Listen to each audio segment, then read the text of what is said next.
എല്ലാവർക്കും focus star P S സിയിലേക്ക് സ്വാഗതം. 20/3/2025 ധനകാര്യ വകുപ്പ് ധനദൃഢീകരണത്തിന്റെ ഭാഗമായിട്ട് ഒരു ഓർഡർ പുറപ്പെടുവിച്ചിട്ടുണ്ടായിരുന്നു.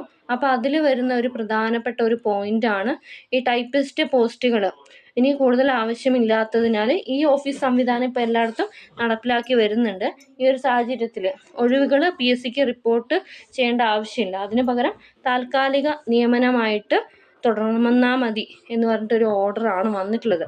അപ്പോൾ ഈ ഓർഡറിൻ്റെ പിന്നിൽ എന്താണ്, അതുപോലെ തന്നെ ടൈപ്പിസ്റ്റ് പോസ്റ്റുകളിലേക്ക് റാങ്ക് ലിസ്റ്റിൽ ഉൾപ്പെട്ടുള്ള ഉദ്യോഗാർത്ഥികൾ, അതുപോലെ തന്നെ അഡ്വൈസ് പ്രതീക്ഷിക്കുന്ന ഉദ്യോഗാർത്ഥികൾ, ഈ ഒഴിവുകൾ റിപ്പോർട്ട് ചെയ്യിക്കാൻ വേണ്ടിയിട്ട് ഓരോരുത്തരും കഷ്ടപ്പെടുന്നുണ്ട്. അപ്പോൾ അങ്ങനെയുള്ള ആൾക്കാരും പിന്നെ അഡ്വൈസ് വന്ന് പിന്നെ ഈ ഒരു അപ്പോയിൻമെൻറ്റിന് വേണ്ടിയിട്ട് കാത്തു നിൽക്കുന്ന ഉദ്യോഗാർത്ഥികളുണ്ട്. അപ്പോൾ ഇവർക്ക് ശരിക്കും പറഞ്ഞാൽ നല്ല രീതിയിലൊരു ഡിപ്രഷനിലേക്ക് പോകാനുള്ള ഒരു അവസ്ഥയാണ് ഇപ്പോൾ വന്നിരിക്കുന്നത്. അപ്പോൾ ഇതിന് എന്തായാലും ഇതിൻ്റെ പിന്നിൽ നമുക്കറിയാം, ഈ താൽക്കാലിക നിയമനം എന്ന് പറഞ്ഞു കഴിഞ്ഞാൽ തന്നെ അതിൽ കുറേയധികം തട്ടിപ്പുണ്ടാവും. യോഗ്യരായിട്ടുള്ള ഉദ്യോഗാർത്ഥികളായിരിക്കില്ല ചിലപ്പോൾ അതിൽ കയറുക. പാർട്ടി സ്വാധീനം, അതുപോലെ തന്നെ ഓഫീസിലെ ഉദ്യോഗസ്ഥന്മാരുടെ സ്വാധീനം, ഇതൊക്കെ ഉപയോഗിച്ചിട്ട് യോഗ്യരല്ലാത്ത ആൾക്കാർ കയറുകയും യോഗ്യരായിട്ടുള്ള ഉദ്യോഗാർത്ഥികൾ പുറത്ത് നിൽക്കുകയും ചെയ്യുന്നുണ്ട്. അപ്പോൾ ഇവിടെ ഈ ഒരു പോസ്റ്റ് ഇല്ലാതാക്കുന്നില്ല, അതായത് ആ ഒരു പോസ്റ്റ് മൊത്തത്തിൽ എടുത്ത് കളഞ്ഞിട്ടില്ല. പക്ഷെ അത് എന്താണെന്ന് വെച്ച് കഴിഞ്ഞാൽ PSCക്ക് വിട്ടുകൊടുക്കാതെ അവിടെ ഒരു താൽക്കാലിക നിയമനമായിട്ട് ആണ് പറയുന്നത്. അതായത് ആ പോസ്റ്റ് അവിടെ തന്നെ ഉണ്ട്, പക്ഷെ അത് PSCക്ക് റിപ്പോർട്ട് ചെയ്യാൻ പാടില്ല എന്ന് പറഞ്ഞിട്ടാണ് ഉത്തരവ് വന്നിരിക്കുന്നത്. അപ്പോൾ ഈ ഒരു ഉത്തരവിനെതിരെ പ്രതിഷേധങ്ങൾ വരുന്നുണ്ട്. അപ്പോൾ നമുക്ക് ഒരു പോസിറ്റീവായിട്ടുള്ള ഒരു റിപ്ലൈ അല്ലെങ്കിൽ പോസിറ്റീവായിട്ടുള്ള ഒരു നടപടി പ്രതീക്ഷിക്കാം. അപ്പോൾ ഈ ഒരു അവസരത്തിൽ ഞാൻ പറഞ്ഞ പോലെ തന്നെ ഈ ടൈപ്പിസ്റ്റ് റാങ്ക് ലിസ്റ്റുകളിൽ ഉൾപ്പെട്ടിട്ടുള്ള ഉദ്യോഗാർത്ഥികൾ, അതുപോലെ തന്നെ ഇനിയും റാങ്ക് ലിസ്റ്റുകൾ വരാനുണ്ട്, വെയിറ്റ് ചെയ്തിരിക്കുന്ന ആൾക്കാരുണ്ട്, പിന്നെ അഡ്വൈസ് പ്രതീക്ഷിച്ചിരിക്കുന്നവർ, അഡ്വൈസ് വന്ന് അപ്പോയിൻമെൻറ്റ് പ്രതീക്ഷിച്ചിരിക്കുന്നവരും ഉണ്ട്. അപ്പോൾ ഇങ്ങനെയുള്ള ഉദ്യോഗാർത്ഥികൾക്ക് ശരിക്കും പറഞ്ഞാൽ വളരെയധികം വിഷമം ഉണ്ടാക്കുന്ന ഒരു കാര്യമാണ്. എന്താണെന്ന് വെച്ചാൽ പെട്ടെന്ന് ഒരു ദിവസം ഇതുപോലെ ടൈപ്പിസ്റ്റ് പോസ്റ്റുകൾ നിർത്തലാക്കണം, അല്ലെങ്കിൽ അത് PSCക്ക് റിപ്പോർട്ട് ചെയ്യാൻ പാടില്ല എന്ന് പറഞ്ഞ് ഒരു ഉത്തരവ് ഇറങ്ങിക്കഴിഞ്ഞാൽ ചില ഡിപ്പാർട്ട്മെൻറ്റുകൾ ഇങ്ങനെ ഓരോരോ ഓർഡറുകൾ വരാൻ വേണ്ടിയിട്ട് കാത്തിരിക്കുന്നതായിരിക്കും. അപ്പോൾ അവർ ഒഴിവുകൾ റിപ്പോർട്ട് ചെയ്യില്ല. പിന്നെ നമുക്ക് ഈ ഒരു ഒഴിവ് റിപ്പോർട്ട് ചെയ്യാനുള്ള ബുദ്ധിമുട്ട് അതിൻ്റെ പിന്നിൽ പ്രവർത്തിക്കുന്നവർക്ക് മാത്രമേ മനസ്സിലാവുള്ളൂ. അത് കുറേയധികം ലേറ്റ് ആവുന്ന ഒരു പ്രോസസ്സാണ് ഈ ഒഴിവ് റിപ്പോർട്ട് ചെയ്യിക്കലെന്ന് പറയുന്നത്. പിന്നെ അതുപോലെ തന്നെ റാങ്ക് ലിസ്റ്റിൽ ഉൾപ്പെടുന്ന ഉദ്യോഗാർത്ഥികൾ ഒരിക്കലും പെട്ടെന്നൊന്നും ഉൾപ്പെടുന്ന ഉദ്യോഗാർത്ഥികളായിരിക്കില്ല. ഇതിൻ്റെ പിന്നിൽ വളരെയധികം ബുദ്ധിമുട്ടിയിട്ട് തന്നെയാണ് ഈ റാങ്ക് ലിസ്റ്റുകളിൽ ഉൾപ്പെടുന്നത്.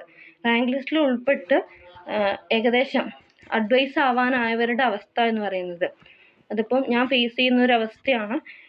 ഒഴിവ് റിപ്പോർട്ട് ചെയ്ത് കഴിഞ്ഞാൽ അഡ്വൈസ് വരും എന്നുള്ള ഒരു അവസ്ഥയിലാണ് നിൽക്കുന്നത്.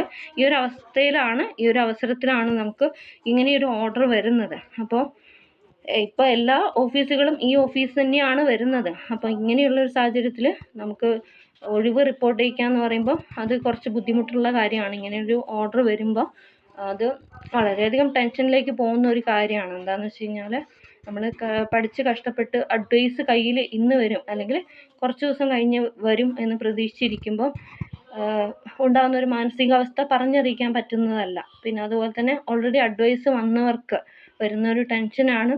ഇനിയിപ്പോൾ നമുക്ക് ഈ ഒരു പോസ്റ്റുകൾ ഇനി റിപ്പോർട്ട് ചെയ്യിക്കാതെ വരുമ്പോൾ നമുക്ക് അഡ്വൈസ് കിട്ടിയിട്ടും പിന്നെ ഇത് കിട്ടാതിരിക്കുക, അതായത് അപ്പോയിൻമെൻറ്റ് കിട്ടാതിരിക്കുമോ എന്ന് പറയുന്നത് ഒരു ബുദ്ധിമുട്ടുള്ള സാഹചര്യം തന്നെയാണ്. പിന്നെ അതുപോലെ തന്നെ എല്ലാവരും ഫസ്റ്റ് നമ്മൾ ആഗ്രഹിച്ച പോസ്റ്റിന് തന്നെ ഫസ്റ്റിൽ റാങ്ക് ലിസ്റ്റിൽ വരില്ല. അങ്ങനെയുള്ളവരുണ്ടാവും, ചുരുക്കം ചിലർ മാത്രമേ അങ്ങനെയുള്ളവർ ഉണ്ടാവുകയുള്ളൂ. അപ്പോൾ അങ്ങനെ ഇരിക്കെ നല്ല രീതിയിൽ പഠിച്ച് റാങ്ക് ലിസ്റ്റിൽ ഇടം നേടാൻ വേണ്ടിയിട്ട് പ്രതീക്ഷിച്ചിരിക്കുന്നവർക്ക് ഇത് ശരിക്കും പറഞ്ഞാൽ ഭയങ്കര ഒരു ബുദ്ധിമുട്ടുണ്ടാക്കുന്ന ഓർഡർ തന്നെയാണ്, അല്ലേ? ശരിയല്ലേ? നിങ്ങളുടെ അഭിപ്രായം എന്താണ്? അപ്പോൾ ഇതിനെതിരെ പ്രതിഷേധങ്ങൾ നടന്നുകൊണ്ടിരിക്കുകയാണ്. തീർച്ചയായിട്ടും ഇതിന് നല്ല രീതിയിലൊരു പോസിറ്റീവായിട്ടുള്ള ഒരു മറുപടി അല്ലെങ്കിൽ നടപടി ഉണ്ടാവട്ടെ എന്ന് തന്നെയാണ് ആഗ്രഹിക്കുന്നത്. നമ്മൾ കുറച്ച് മുമ്പേ തന്നെ ഈ ഒരു പോസ്റ്റ് അബോളിഷ് ആവും എന്ന് പ്രതീക്ഷിച്ചിരിക്കുന്നവരായിരുന്നു. പക്ഷെ അത് ഇപ്പോൾ പെട്ടെന്ന് തന്നെ ഈ ഒരു ടൈപ്പ് റൈറ്റിംഗ് ഇൻസ്റ്റിറ്റ്യൂട്ട്സ് പഠിച്ചിറങ്ങിയിട്ടുള്ളവരുണ്ടാവും. അതായത് ഇപ്പോൾ പുതിയതായിട്ട് കോഴ്സിന് ജോയിൻ ചെയ്തിട്ടുള്ളവരുണ്ടാവും, അതുപോലെ തന്നെ പഠിച്ചിറങ്ങിയിട്ടുള്ളവരുണ്ടാവും. അപ്പോൾ ഈ ഒരു ടൈപ്പ് റൈറ്റിംഗ് ഇൻസ്റ്റിറ്റ്യൂട്ട്സ് ഇങ്ങനെ ഒരു കോഴ്സ് നടത്തി വരുന്ന സാഹചര്യത്തിൽ പെട്ടെന്ന് ഈ പോസ്റ്റ് അബോളിഷ് ചെയ്യുക, അല്ലെങ്കിൽ അത് റിപ്പോർട്ട് ചെയ്യാൻ പാടില്ല എന്ന് പറഞ്ഞിട്ട് വരുന്നത് ശരിക്കും പറഞ്ഞാൽ മനുഷ്യാവകാശ ലംഘനം തന്നെയാണ്. ശരിയാണ്.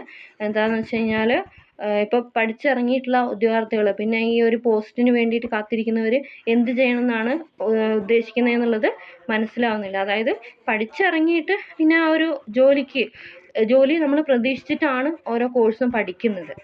അപ്പോൾ അതിന് വേണ്ടിയിട്ട് അത്രയും എഫേർട്ട് ഇട്ട് പഠിച്ചു കഴിഞ്ഞിട്ട് പഠിച്ചിറങ്ങുമ്പോൾ ആ ജോലി തസ്തിക പൂർണ്ണമായിട്ട് ഇല്ലാതാക്കുക എന്ന് പറയുമ്പോൾ അത് ബുദ്ധിമുട്ട് തന്നെയാണ്. അത് ഗ്രാജ്വലി ഒരു 4-5 വർഷത്തിൻ്റെ ഉള്ളിൽ ഈ പോസ്റ്റ് ഇല്ലാതാക്കുകയാണെങ്കിൽ, അല്ലെങ്കിൽ അത് അബോളിഷ് ചെയ്യുകയാണെങ്കിൽ പിന്നെയും കുഴപ്പമില്ല. കാരണം എന്താ വെച്ചാൽ ഇപ്പോൾ ഓൾറെഡി ശ്രമിക്കുന്നവർ മാക്സിമം ശ്രമിച്ച് എങ്ങനെയെങ്കിലും ജോലി വാങ്ങാൻ വേണ്ടിയിട്ട് ശ്രമിക്കും. അതിനുശേഷം ഈ പോസ്റ്റ് അബോളിഷ് ചെയ്താലും വലിയ ബുദ്ധിമുട്ടില്ല. നമുക്കിപ്പോൾ പെട്ടെന്ന് അത് ആക്സെപ്റ്റ് ചെയ്യാൻ പറ്റാത്ത ഒരു കാര്യം തന്നെയാണ്. കാരണം എന്താണെന്ന് വെച്ചാൽ നമ്മൾ അതിന് വേണ്ടിയിട്ട് പഠിച്ചിറങ്ങി വരുമ്പോൾ മുന്നിലെത്തി നിൽക്കുമ്പോൾ അത് പെട്ടെന്ന് ആ ഒരു പോസ്റ്റ് ഇല്ലാതാക്കുന്നത് ശരിക്കും പറഞ്ഞാൽ ബുദ്ധിമുട്ടുള്ള കാര്യം തന്നെയാണ്. ഓക്കെ, അപ്പോൾ എൻ്റെ അഭിപ്രായം പറഞ്ഞു എന്നേ ഉള്ളൂ. ഞാൻ പറഞ്ഞ എല്ലാ അഭിപ്രായങ്ങളും കറക്റ്റ് ആയിക്കോണം എന്നില്ല. നിങ്ങൾക്ക് നിങ്ങളുടെ അഭിപ്രായം തീർച്ചയായിട്ടും കമൻറ്റ് ചെയ്യാം. Okay, thanks for watching. Have A nice day.